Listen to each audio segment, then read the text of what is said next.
యుగ విచిత్రాలు. పాండవులకు కృష్ణుడు చూపిన మాయ. శ్రీకృష్ణుని వింత పరీక్ష.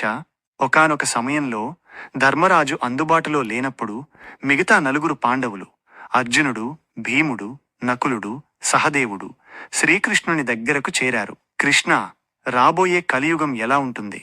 అక్కడ మనుషుల తీరుతెన్నులు ఎలా ఉంటాయి అని కుతూహలంతో అడిగారు. అప్పుడు శ్రీకృష్ణుడు చిరునవ్వు నవ్వి, దానిని మాటల్లో చెప్పడం కంటే ప్రత్యక్షంగా చూపిస్తేనే మీకు అర్థమవుతుంది అన్నాడు. వెంటనే 4 బాణాలను 4 వేర్వేరు దిక్కులకు ప్రయోగించి వెళ్ళి ఆ బాణాలను వెతికి తీసుకురండి. మీకు దారిలో ఏది కనిపిస్తే అది వచ్చి నాకు చెప్పండి అని వారిని పంపించాడు. అర్జునుడికి ఎదురైన గాన విచిత్రం. అర్జునుడు తన బాణాన్ని వెతుక్కుంటూ వెళ్తుండగా ఒకచోట అతనికి ఎంతో శ్రావ్యమైన మధురమైన కోయిల పాట వినిపించింది. అబ్బా, ఎంత చక్కగా పాడుతోంది అని దగ్గరకు వెళ్లి చూస్తే అతనికి దిమ్మ తిరిగే దృశ్యం కనిపించింది.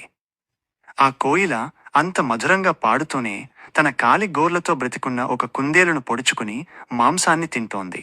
మంచి కంఠమున్న కోయిల ఇంత క్రూరంగా ప్రవర్తిస్తోందేంటి అని అర్జునుడు ఆశ్చర్యపోయి బాణంతో వెనుదిరిగాడు. భీముడికి కనిపించిన నీటి వింత. మరోవైపు భీముడు తన బాణం కోసం వెళ్లిన చోట అతనికి 5 బావులు కనిపించాయి. చుట్టూ ఉన్న 4 బావుల్లో నీళ్లు నిండుగా పొంగిపొర్లుతున్నాయి. కాని ఆశ్చర్యకరంగా ఆ 4 బావుల మధ్యలో ఉన్న ఒక బావి మాత్రం చుక్క నీరు లేకుండా పూర్తిగా ఎండిపోయి ఉంది. పక్కనే ఇంత నీరున్నా మధ్యలో ఉన్న బావి ఎందుకు ఎండిపోయింది అని భీముడు తలపట్టుకుని కృష్ణుడి దగ్గరకు బయలుదేరాడు. నకులుడిని కలచివేసిన మాతృప్రేమ. నకులుడు వెళ్లిన దారిలో ఒక ఆవు అప్పుడే పుట్టిన తన లేగదూడను అత్యంత ప్రేమగా నాకుతోంది. తల్లి ప్రేమను చూసి మురిసిపోయిన నకులుడు కాసేపటికి షాక్ అయ్యాడు. ఆ ఆవు ప్రేమ ఎక్కువై అది నాకుతున్న కొద్దీ ఆ లేగదూడ చర్మం ఊడిపోయి రక్తం కారడం మొదలైంది. దూడ నొప్పితో అల్లాడుతున్నా ఆవు నాకడం ఆపలేదు. చివరికి చుట్టుపక్కల జనం వచ్చి బలవంతంగా వాటిని విడదీయాల్సి వచ్చింది. ఈ వింత ప్రేమను చూసి నకులుడు అయోమయంలో పడ్డాడు. సహదేవుడికి కనిపించిన కొండరాయి. చివరగా సహదేవుడు వెళ్లిన చోట ఒక పెద్ద పర్వతంపై నుండి భారీ బండరాయి దొర్లుకుంటూ కిందకు వస్తోంది.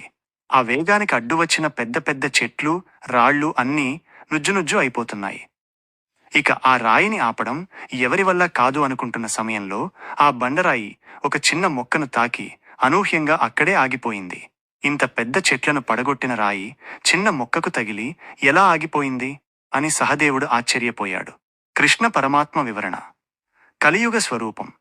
నలుగురూ తిరిగి వచ్చి తమ సందేహాలను కృష్ణుడి ముందుంచారు.